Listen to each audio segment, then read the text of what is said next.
अगर आप भी चाहते हैं बिट्टू मलंगिया एंटरटेनमेंट का ऑडियो वीडियो सबसे पहले आप तक पहुंचे, तो लाल बटन को दबाकर चैनल को सब्सक्राइब करें और बेल आइकन दबाना ना भूलें।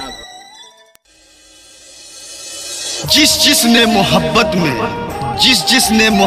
में अपने महबूब को खुदा कर दिया, खुदा ने उस मजबूर को बचाने के लिए तुमको जुदा कर दिया। आप सुन रहे हैं बिट्टू मलंगिया एंटरटेनमेंट को। जान जस लागे मोरा जान के सूरत, सौ बेर देखी तब रहे जरूरत।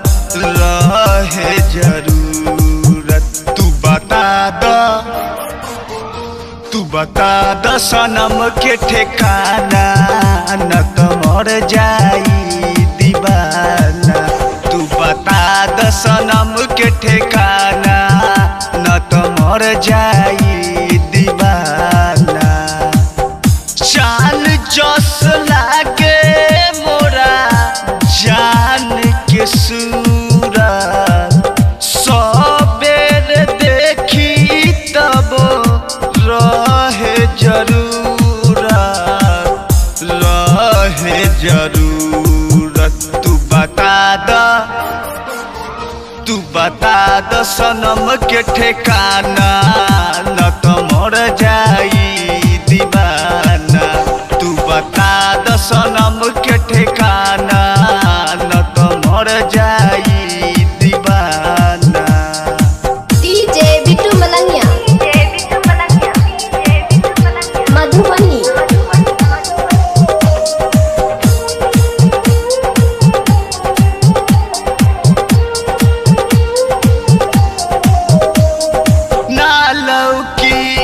छत पर ना लौकी मोहल्ला में, नहीं लगे फोनो कर हमरा सिवा के बाकर।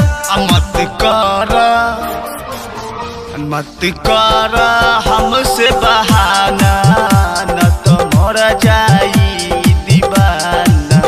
तू बता द सनम के ठिकाना, न तो मर जाई दीवाना।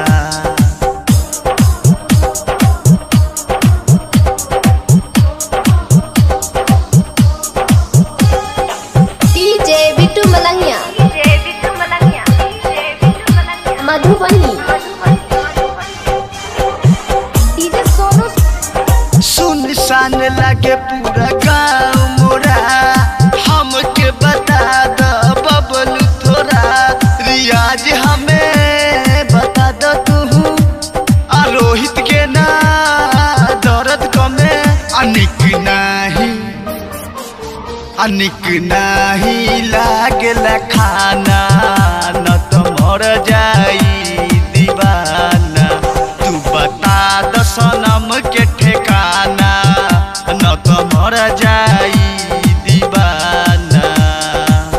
जान जस लागे मोरा जान के सूरत, सौ बेर देखी तब रहे जरूरत।